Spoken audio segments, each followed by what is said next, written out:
Donc la roue, c'est une monnaie donc, complémentaire, comme il vous a été présenté. Elle est en circulation depuis 2012. Ça a démarré dans le Vaucluse, donc à l'Île-sur-Sorgue, Carpentras, Avignon.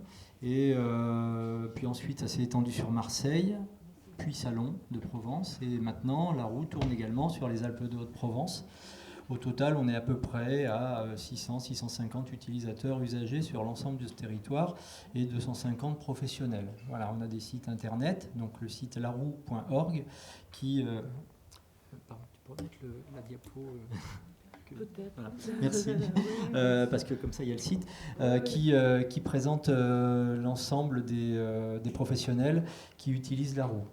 Alors quelques éléments complémentaires. Donc la masse monétaire en circulation au jour d'aujourd'hui, elle est d'environ 50 000 roues donc qui circulent. Ça ne veut pas dire que c'est les roues qui ont été échangées contre des euros.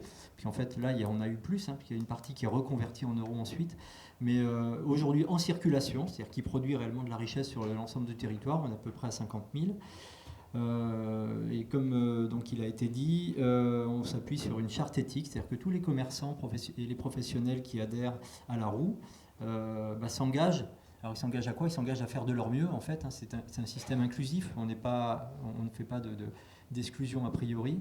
Mais les professionnels s'engagent à faire de leur mieux et à s'engager dans une démarche de progrès pour aller vers une démarche plus éthique, donc plus de local, réduire la consommation des déchets, les énergies, etc. Et faire circuler, bien entendu, la roue. Et sachez qu'également en région Provence-Alpes-Côte d'Azur, aujourd'hui, il y a un vrai engouement, alors qu'il y a le film Demain, je pense que tout le monde dans la salle a entendu parler de ce film, peut-être certains l'ont vu.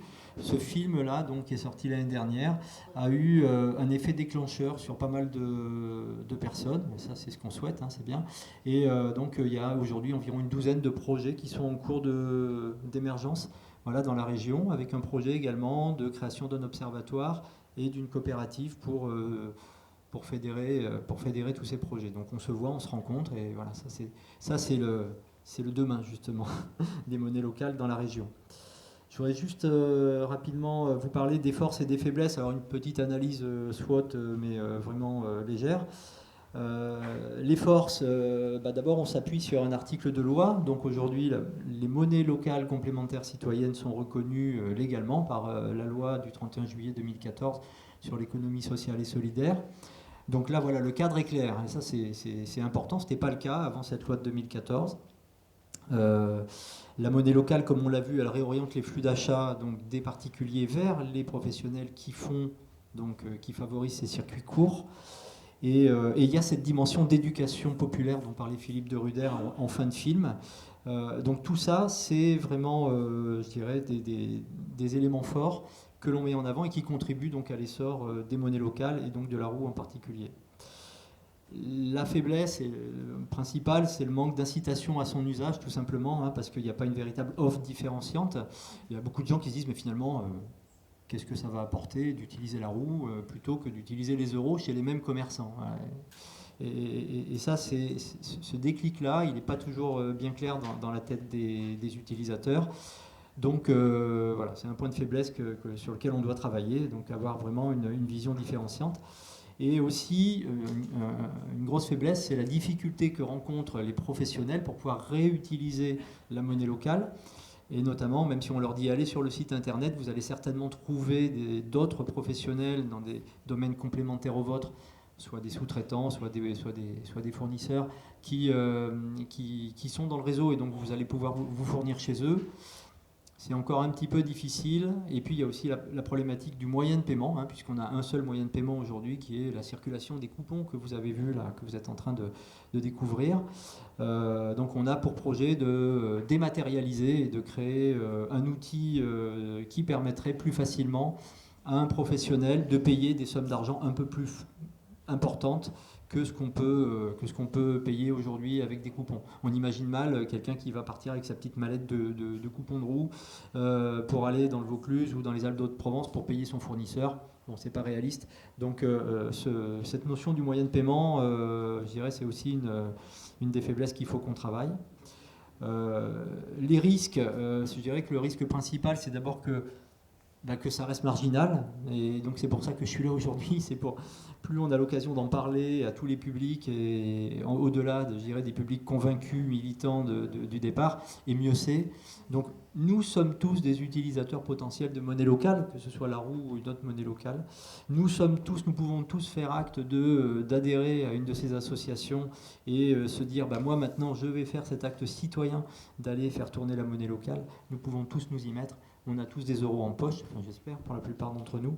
Donc on a tous la possibilité de le faire. Et d'en parler autour de nous également. Et c'est comme ça que ça va finalement avoir un vrai impact. On a une vraie opportunité. J'aime bien citer la phrase de Victor Hugo, rien n'arrête une idée dont le temps est venu. Le temps est venu d'utiliser les monnaies locales. Vous avez vu que ça se développe énormément. Donc voilà, allons-y tous. Les projets dont je voulais vous parler, c'est justement pour contrer les faiblesses que je viens d'évoquer. Donc, pour faire en sorte de sortir du cercle des utilisateurs, des primo-utilisateurs, je dirais, et toucher monsieur et madame tout le monde, on a imaginé, on a un peu copié parce que ça s'est déjà fait dans d'autres régions, de mettre un abondement, voilà, c'est-à-dire de surabonder au change. On vous a dit dans le film une roue égale 1 euro. Donc ça c'est la loi. C'est la loi qui nous l'impose, qui l'impose à toutes les monnaies locales. On a trouvé la solution pour surabonder de 5%, c'est-à-dire qu'aujourd'hui, dans le Vaucluse et à Salon de Provence, les environs de Salon, quand un particulier vient échanger par exemple 100 euros, au lieu de repartir avec 100 roues, il repart avec 105 roues. Voilà. Donc là, il y a une incitation directe, voilà, très simple à comprendre, qui fait que du coup, il y a plus de gens qui s'intéressent, comme par hasard, au sujet. Je me demande bien pourquoi, mais bon, c'est comme ça. Alors, qui finance ces 5 euros? C'est une subvention du Conseil régional, donc, qui a été votée en octobre 2015, sous l'impulsion d'Annick Delay, d'ailleurs, qui était parmi nous hier. Voilà, donc je souhaite citer... Elle va venir cet après-midi. Bon, très bien, donc c'est vraiment sous son impulsion que cette subvention a pu être mise en œuvre. Et donc, aujourd'hui, on a une enveloppe de 2 fois 10 000 euros, donc ça commence à être un petit peu conséquent, qui a un effet levier, c'est-à-dire qu'en disant on injecte 5%, si on injecte 10 000 euros qui représentent 5%, ça veut dire qu'en réalité on va injecter 210 000 roues en circulation sur le territoire. C'est énorme. Aujourd'hui, sur la zone de Salon de Provence, on est à 16 000. Sur l'ensemble de la zone de la roue, on est à 50 000. Rien qu'avec ces deux leviers, on a potentiellement la possibilité de passer à plus de 400 000. Vous voyez que c'est un changement d'échelle énorme. Voilà. Et idem en termes de nombre d'adhérents. Donc clairement, on va atteindre les 1000 adhérents très rapidement et 2000 assez vite après. Voilà. Donc ça, c'est l'effet numéro 1. C'est une action concrète qui a démarré, là, qui démarre en septembre, qui a démarré sur le pays salonnais et qui démarre dans le Vaucluse dans quelques jours. Donc voilà, on y est. C'est beaucoup de travail parce qu'il ne faut pas oublier qu'on est tous des bénévoles, citoyens, voilà, engagés, mais c'est aussi du travail. Donc voilà, ça c'est parti. Et puis la deuxième action, c'est de faire en sorte d'aider les professionnels à construire, et c'est là où ça devient vraiment impactant sur les circuits courts, à construire, je dirais, ce qu'on peut appeler une supply chain, donc une chaîne de fournisseurs et de sous-traitants qui va leur permettre d'utiliser la roue et qui va leur permettre de reconsidérer leurs fournisseurs.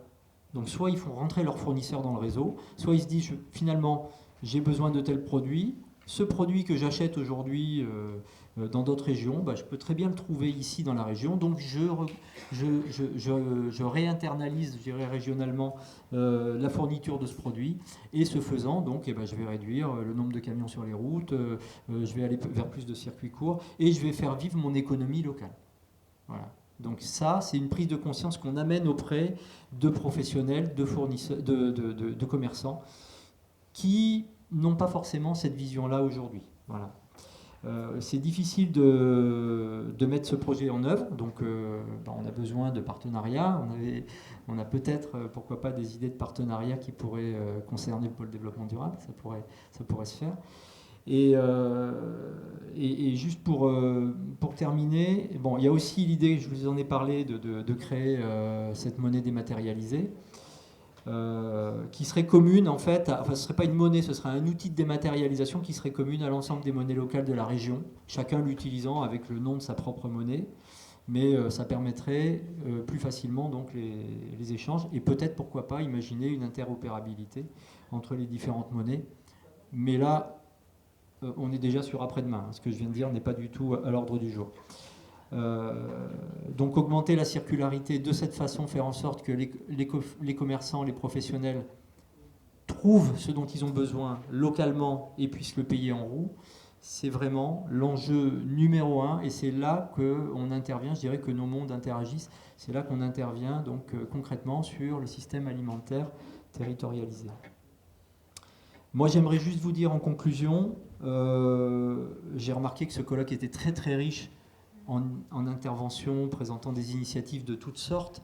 On l'a vu hier, on l'a vu encore ce matin. Tout le monde a l'idée de mettre en place une plateforme Internet. On a vu des plateformes Internet qui fonctionnent très bien hier.